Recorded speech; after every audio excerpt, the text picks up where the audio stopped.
Olá você! Bem-vindo ao episódio 21 dos nossos bate-papos sobre economia.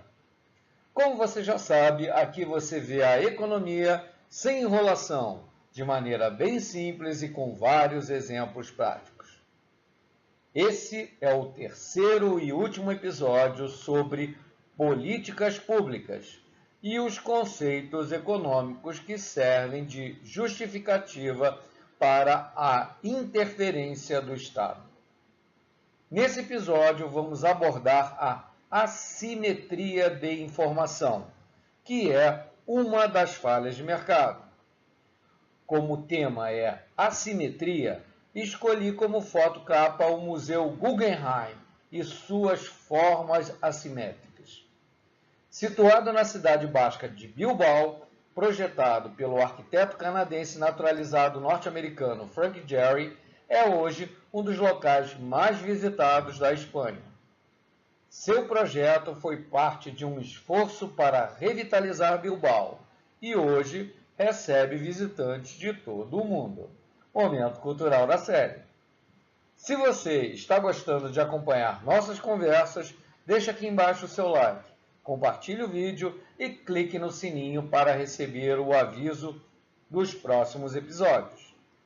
Meu nome é Luiz Azevedo e espero que você goste desse episódio.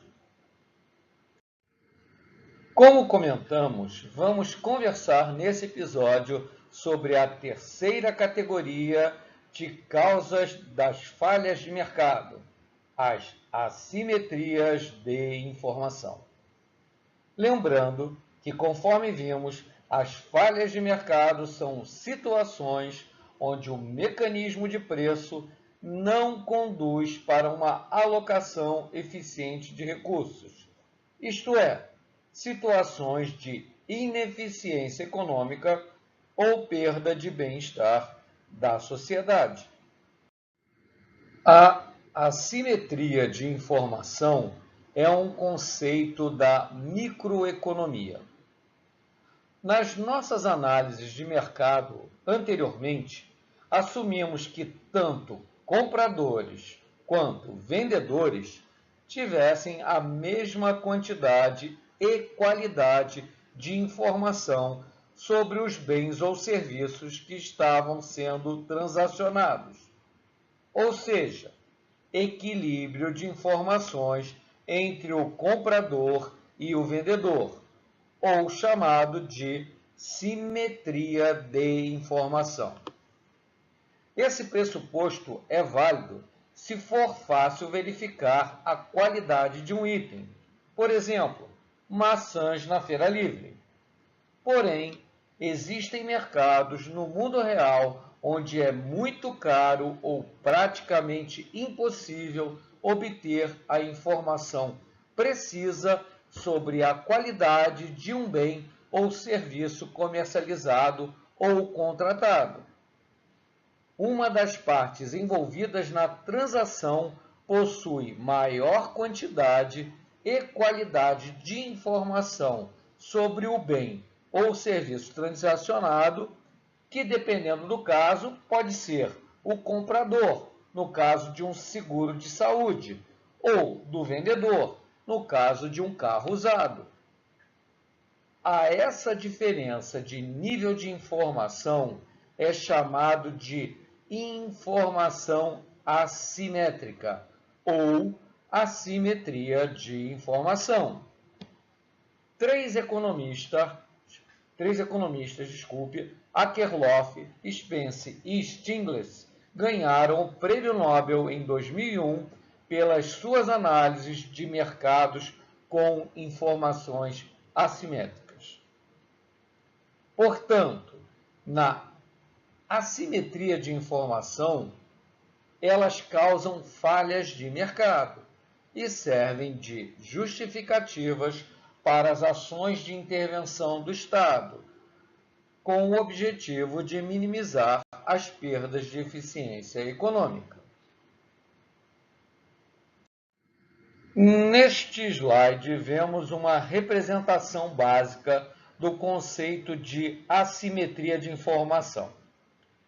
Em um contrato ou transação no mercado, temos o vendedor e o comprador, ou o contratante e o contratado, aqui denominados de o agente e o principal. Vemos que a relação de contratação do agente pelo principal e a sua contrapartida, a execução do contrato pelo agente para o principal, tem fatores de assimetria de informação, como os denominados risco moral e o de seleção adversa.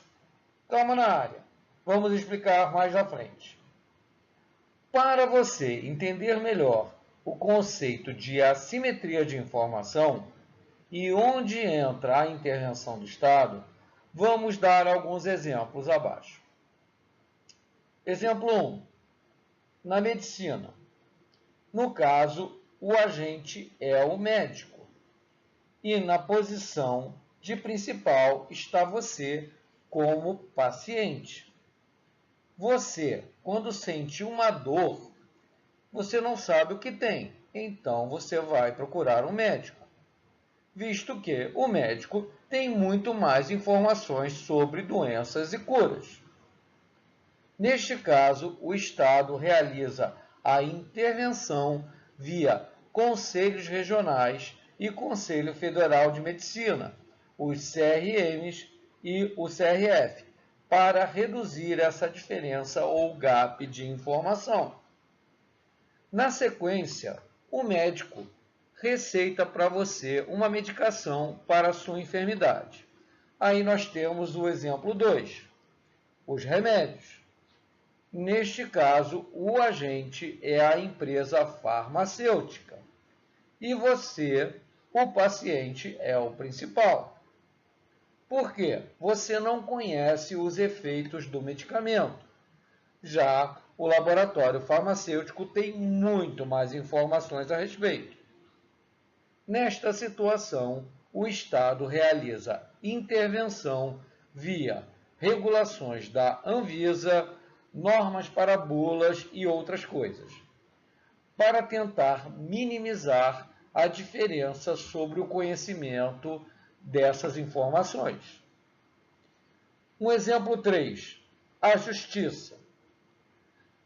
Neste caso, o agente ou os agentes são os advogados e o principal é você, visto que, quando você tem alguma coisa para resolver via judicial, você não sabe como proceder com relações às leis e aos tribunais.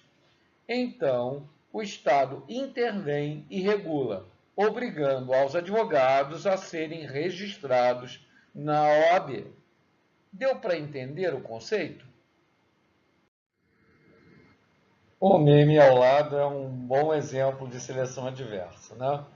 O exemplo de seleção adversa é descrito pelo economista Georg Arthur Akerlof no seu famoso artigo de 1970, The Market for Lemons, onde descreve a situação de assimetria de informação no mercado de carros usados. Aqui a expressão limões, em inglês, tem a equivalência em português para abacaxis, ou carros com problemas. Vamos ver. De um modo simples, Akerlof explica que os carros usados de alta qualidade, por ele chamado de uvas, os vendedores venderiam por no mínimo, por exemplo, R$35 mil. Já os compradores pagariam no máximo R$40 mil. No caso de carros usados de baixa qualidade, por ele chamado de limões e por nós de abacaxis, os vendedores estariam dispostos a vender por no mínimo R$15 mil, enquanto os compradores pagariam no máximo R$20 mil. Então, numa feira de carros usados, os compradores consideram que 50% dos carros são uvas bons carros e 50% são abacaxis ou carros com problemas. Então, os compradores calculam de modo simples que eles irão pagar no máximo 50% de 20 mil mais 50% de 40 mil, que é no máximo 30 mil reais. Os vendedores que possuem as informações completas sobre seus carros não venderão carros de alta qualidade por esse preço, só vendendo os abacaxis. A consequência é que o mercado será inundado por carros usados de baixa qualidade, já que esse preço é muito vantajoso para os donos dos carros abacaxis venderem seus carros e extremamente desvantajoso para os donos dos carros uva, pois os compradores selecionaram incorretamente o produto por falta de informação. Por isso, o fenômeno é chamado de seleção adversa.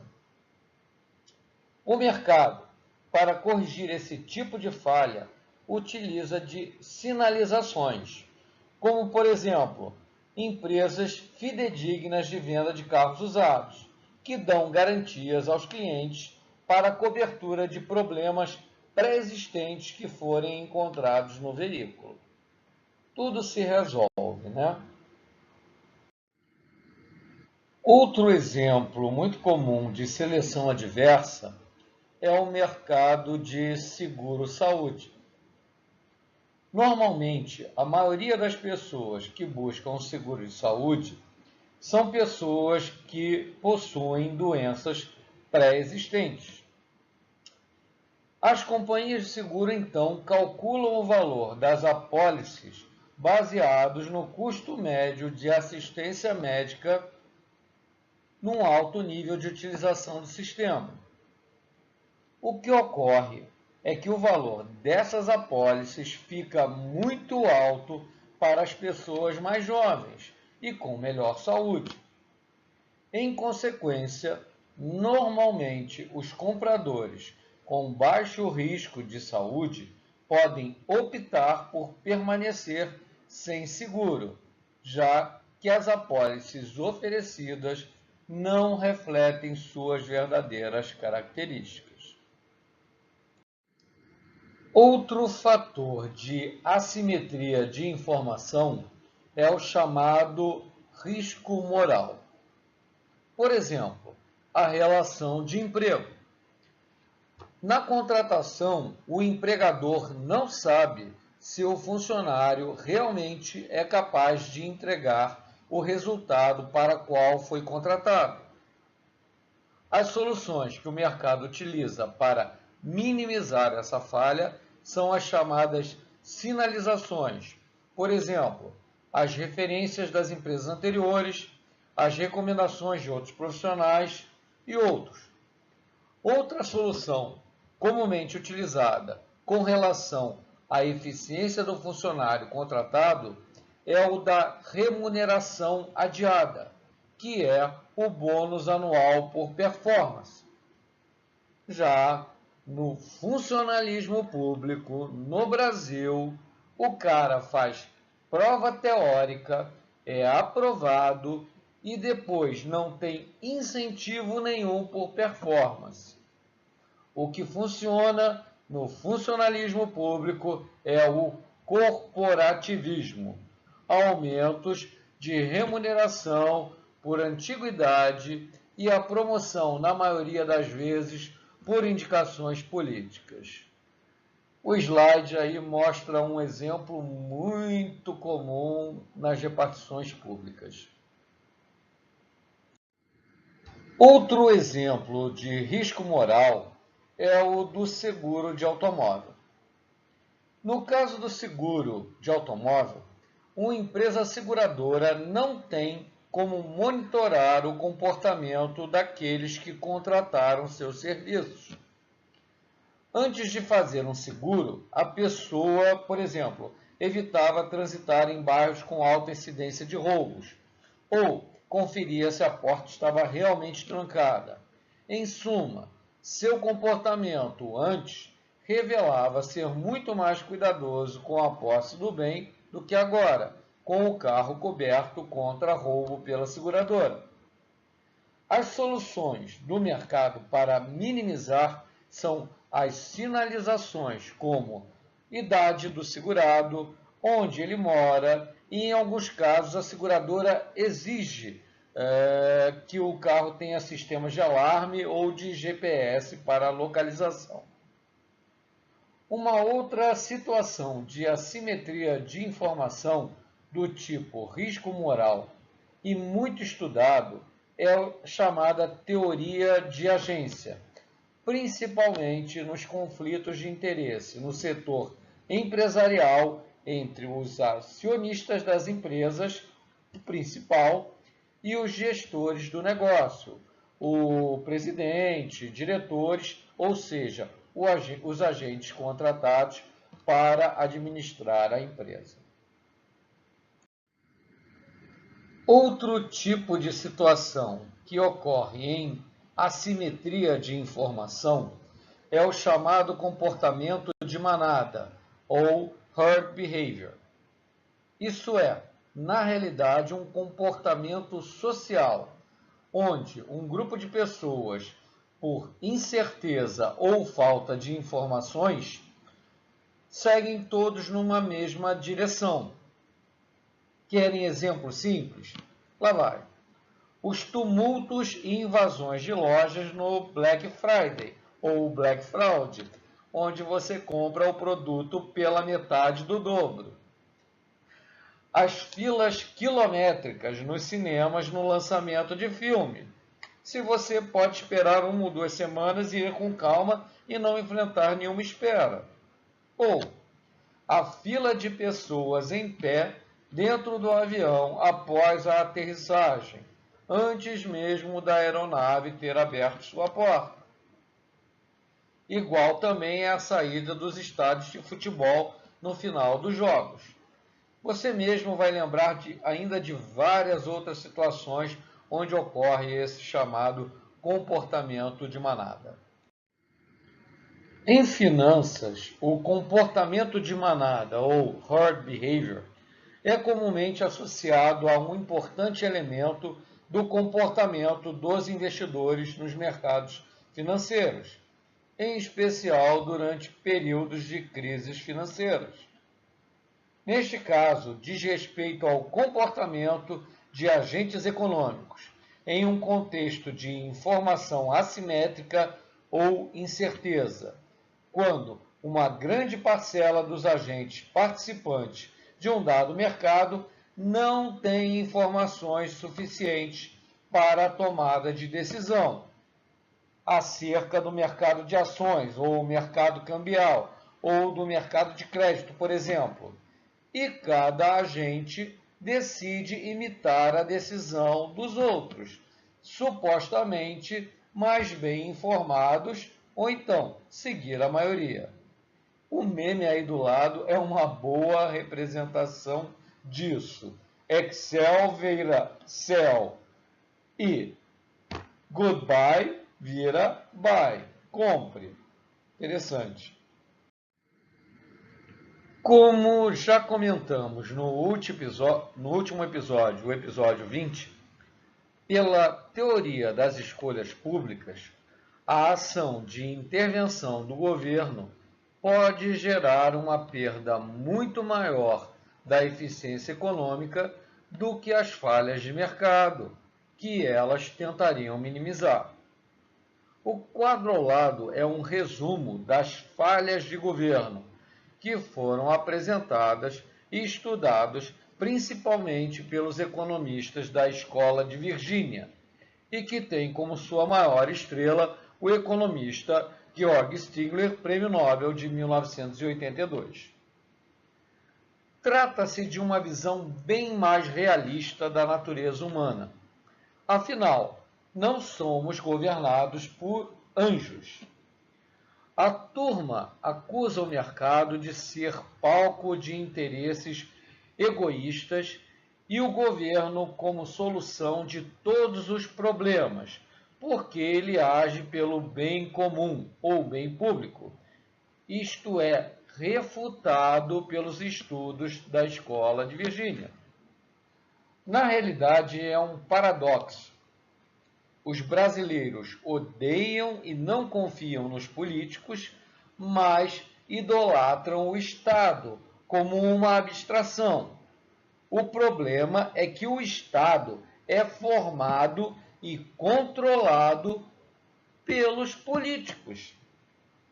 Dá para entender? Ou, complementando com a visão de Hayek, que é impossível que meia dúzia de burocratas e tecnocratas fechados em suas torres de cristal possam tomar melhores decisões sobre alocação de recursos do que milhões de pessoas que interagem no mercado. Resumindo, as falhas de governo causam mais perdas de eficiência econômica do que as falhas de mercado. Vamos ver a seguir alguns casos práticos da intervenção do Estado no mercado e as suas consequências. Pergunta para você. Você acha que o Estado deve intervir no mercado de trabalho? O argumento do Estado bonzinho para intervir, ele diz que se deixar por conta dos empresários, isto é, os empreendedores malvadões, eles vão pagar muito pouco. Então, o Estado é necessário para defender os trabalhadores e precisa determinar o salário mínimo. Será? Observe bem a charge ao lado. Ela é uma excelente representação do que significa salário mínimo. O Estado bonzinho e muito preocupado em ajudar as pessoas de baixa renda, basicamente jovens inexperientes e pessoas com baixa qualificação, estabelece o salário mínimo, que o empregador é obrigado a pagar para qualquer tipo de trabalho contratado. Será que isso realmente funciona? Será que realmente protege o trabalhador não qualificado? Vamos dar uma olhadinha.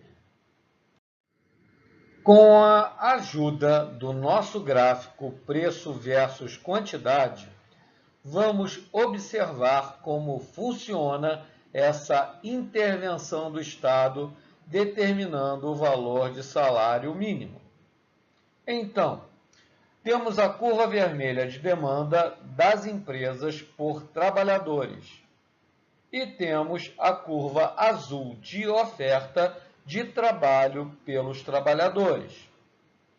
No ponto de encontro das duas curvas, temos o ponto A, de equilíbrio do mercado de trabalho, onde é definido a quantidade de empregos de equilíbrio, que vamos chamar de E, e o preço de salário de equilíbrio, que vamos chamar de S.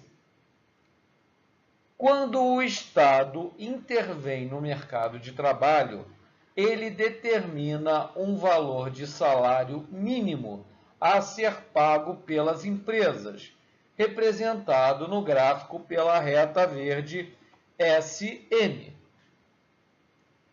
Como você pode observar, onde a reta verde do salário mínimo corta a reta vermelha de demanda das empresas por trabalho, determina o ponto B, que define que para esse nível de valor de salário, as empresas só irão demandar a quantidade E1 de empregos ou postos de trabalho. Perceba que a quantidade de postos de trabalho é menor que a quantidade de equilíbrio de mercado. Em contrapartida, onde a reta verde do salário mínimo corta a reta azul de oferta de trabalho pelos trabalhadores, determina o ponto C, que define que para esse nível de valor de salário haverá uma oferta de trabalhadores para uma quantidade E2 de empregos. Você percebeu que a quantidade de posições de empregos que os trabalhadores não qualificados estariam dispostos a ocupar por esse valor de salário E2 é bem superior, desculpe, à quantidade de equilíbrio de mercado. Portanto, temos que a diferença entre a quantidade de trabalhadores não qualificados aceitarem um emprego pelo valor de salário mínimo, a quantidade E2, e a quantidade de vagas de empregos abertas pelos empresários para pagarem esse valor de salário mínimo, a quantidade E1, é a quantidade de desemprego no mercado de trabalho, gerado pela intervenção do Estado, determinando um valor de salário mínimo obrigatório. Bastante lógico. Quando o Estado determina um valor alto para a contratação de uma pessoa sem experiência ou qualificação necessária, esse trabalhador tem baixa produtividade, isto é, gera rendimento ao negócio abaixo do seu custo. Isso acaba reduzindo a possibilidade de abertura de mais contratações. Vale lembrar também que o custo de um funcionário para o empregador é, em média, no Brasil, 2 vezes o salário pago, devido a impostos, taxas e benefícios legais. E funcionários de baixa capacitação e experiência ainda toma tempo e dinheiro do empregador para treiná-lo. Considerem também que o custo para desligar ou demitir um funcionário e o risco de causa trabalhista pesam também na decisão do empresário para abrir uma nova posição de trabalho. Então, como comentamos, o Estado bonzinho estabelece o salário mínimo para ajudar as pessoas de baixa renda, basicamente jovens inexperientes e pessoas com baixa qualificação, e protegê-las dos empresários malvadões que só querem explorá-las. Porém, a realidade dos fatos é que quando o Estado define e aumenta o salário mínimo, os primeiros a perderem o emprego são os jovens sem experiência e as pessoas de baixa qualificação. Simples de entender. O empresário precisa de gente para ajudar. Porém, o custo de manter a vaga de emprego ocupada é maior do que a renda ou a receita que o funcionário gera. Isto é, a vaga aberta gera prejuízo.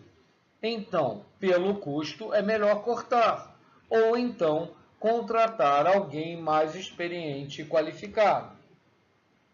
Portanto, o salário mínimo poderia ser chamado de salário de corte com relação à produtividade do trabalho.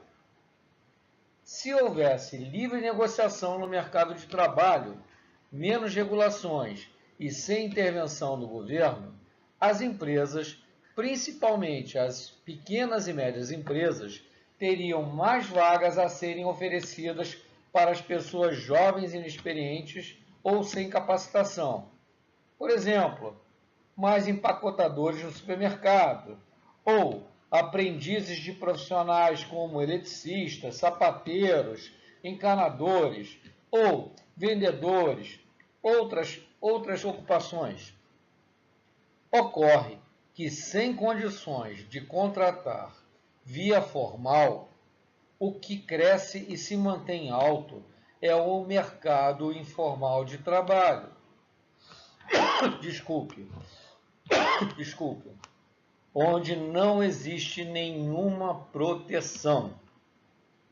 Portanto, os que advogam como defesa dos trabalhadores as regulações absurdas da CLT, Consolidação das Leis do Trabalho, da era Vargas, de 1943, que é um copy-paste da política fascista italiana do governo de Mussolini, a Carta de Lavoro, são, no mínimo, hipócritas.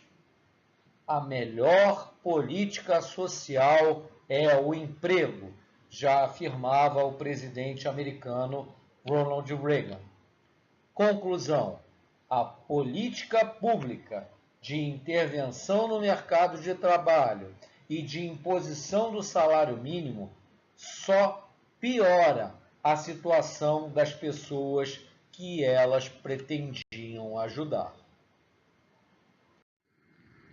Vamos agora à realidade crua e nua dos fatos. Na descrição do episódio, vocês encontram o link para o artigo do Mercado Popular de título Como a valorização do salário mínimo prejudica trabalhadores jovens e pobres. Esse artigo apresenta análise de dados do FMI e do IBGE de 2004 a 2015. Como vocês podem observar no gráfico da esquerda, entre 2004 e 2015, o valor do salário mínimo subiu 68% real, isto é, descontada a inflação do período, enquanto a produtividade média do trabalho só cresceu 18%.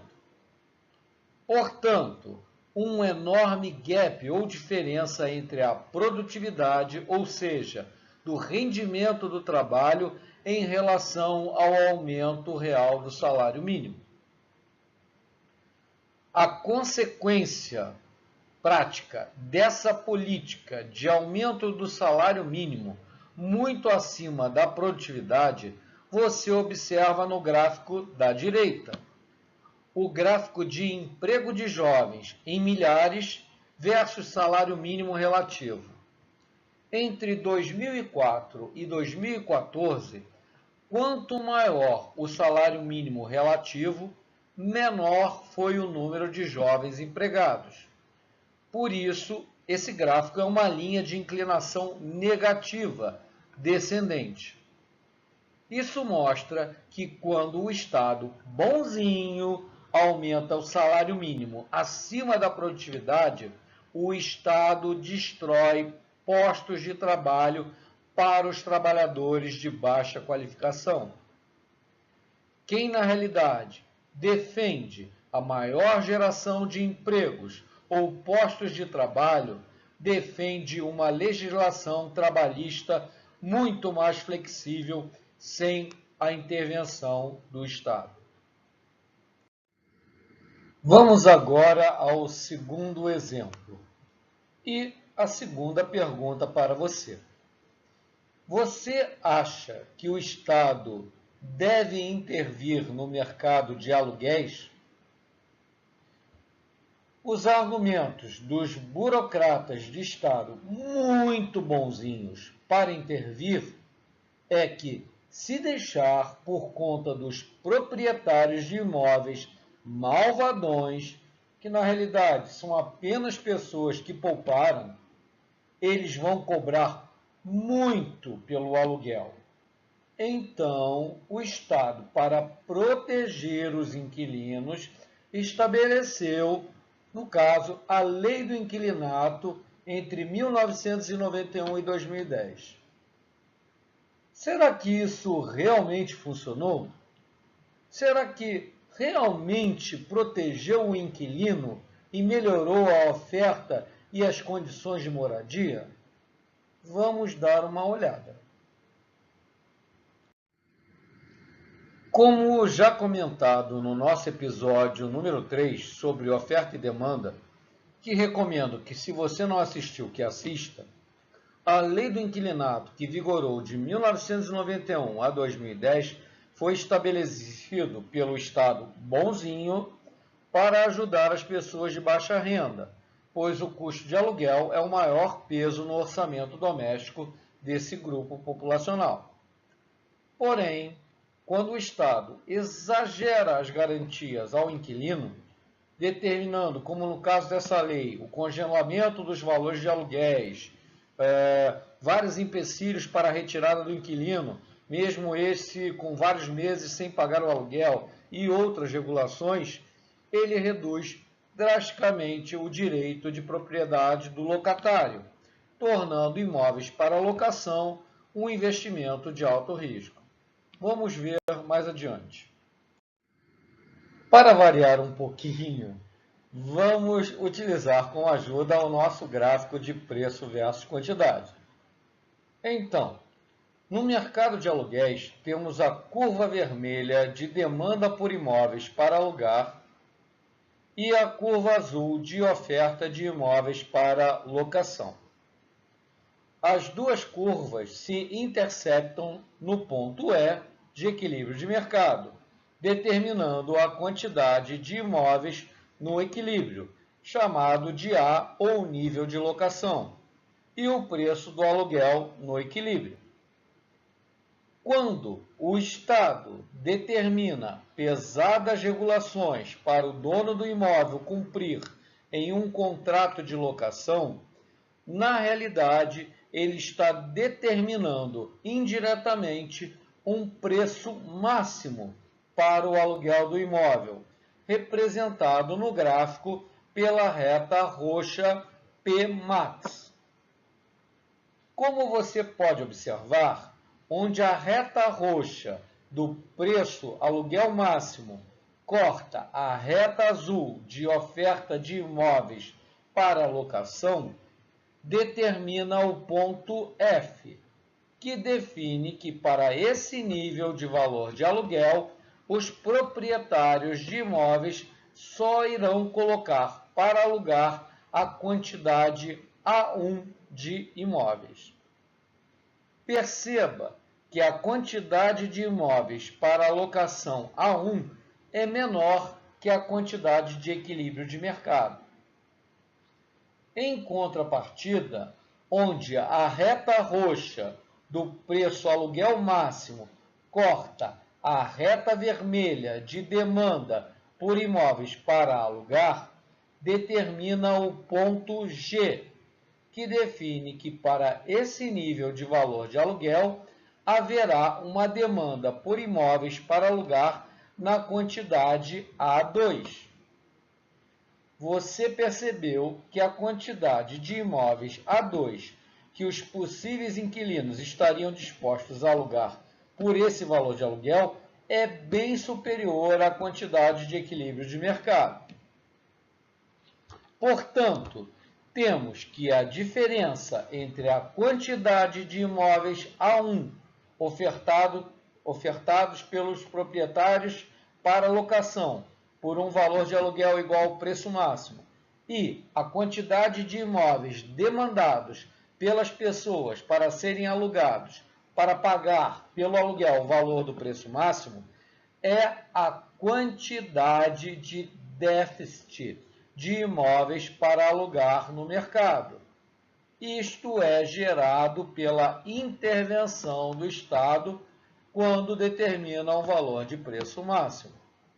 Simplificando, quantidade A1 menos a quantidade A2 é igual ao déficit de imóveis para alugar após a intervenção do Estado.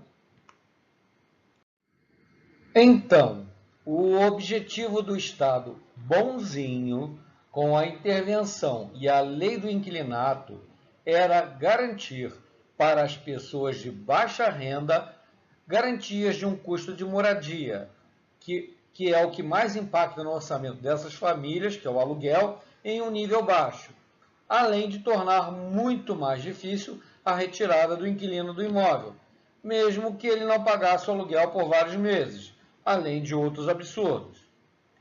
Porém, como sempre lembramos, o inferno está lotado de boas intenções e péssimos resultados. Quais foram as consequências reais da malfadada lei do inquilinato? Os burocratas do Estado só olharam a situação pelo lado da demanda por imóveis para alugar e exagerou as garantias do inquilino. Com isso, reduziram drasticamente do lado da oferta de imóveis o direito de propriedade do locatário, tornando os imóveis para locação um investimento de alto risco. Como consequência direta, o que ocorreu no mercado foi uma redução na quantidade de imóveis ofertados para locação. Na época, só eram disponibilizados para locação imóveis de baixa qualidade. Outra, o nível de garantias exigidos pelos proprietários aumentou, sendo exigidos até 2 fiadores com imóveis próprios. Conclusão: na prática, essa intervenção do Estado no mercado de aluguéis, através de política pública, acabou piorando a situação das pessoas que elas pretendiam ajudar. Novamente, vamos à realidade nua e crua dos fatos. Para dados e fatos com mais detalhes, você encontra na descrição do vídeo o link para 2 estudos sobre habitação de aluguel no Brasil e em São Paulo, das pesquisadoras e professoras Susana Pasternak e Lúcia Maria Machado Bogos. Como podemos observar no gráfico à esquerda, que a proporção de imóveis alugados no município de São Paulo caiu drasticamente a partir de 1991, na entrada em vigor da malfadada lei do inquilinato. Caiu até o ano 2000 e se manteve no patamar baixo até 2010, ano em que foi revogada a distinta lei. É importante observar no gráfico a variação em cada anel residencial do município de São Paulo, identificado no mapa à direita. Outro fato abordado pelos trabalhos das professoras foi o processo de crescimento de favelização. Vou abrir aspas para as professoras Lúcia Maria Bogos e Susana Pasternak. Abre aspas. O crescimento das favelas no país como um todo atesta esse último mecanismo. Entre 1991 e 2010, o número de assentamentos favelados cresceu de 3.197 para 6.329 e a população brasileira residente em favelas passou de 480.595 pessoas em 1980 para 1.659.548 em 2000. No ano de 2010, esse número foi de 3.224.000 pessoas, correspondendo a 6% da população brasileira. Fecho aspas. Infelizmente, como podemos observar a olho nu, principalmente nos grandes centros urbanos, esses números de favela só fazem crescer. Com relação a isso, o economista peruano Hernando de Soto sugere uma solução básica e simples, que é dar o título de propriedade às pessoas que residem nas favelas. Com isso, ele afirma em seus estudos que as condições das favelas iriam se tornar condições urbanas muito melhores, porque as pessoas iriam investir muito melhor nas suas próprias propriedades. Mas isso é assunto para outro episódio. Chegamos ao final de mais um episódio. Espero que você tenha gostado. Se você gostou, deixa aqui embaixo o seu like e compartilhe o vídeo. No próximo episódio, pelo sempre presente spoiler do Meme ao Lado, que faz piada com a solução econômica para o Brasil apresentada pelo candidato à presidência, que disparava números sem a mínima base lógica, o coronel Ciro Gomes, para ele, que bastava imprimir dinheiro na Casa da Moeda e todos os problemas do Brasil estariam solucionados. Então, nós vamos conversar sobre essa importante e especial mercadoria, que é a moeda. Meu nome é Luiz Azevedo e muito obrigado pela sua audiência.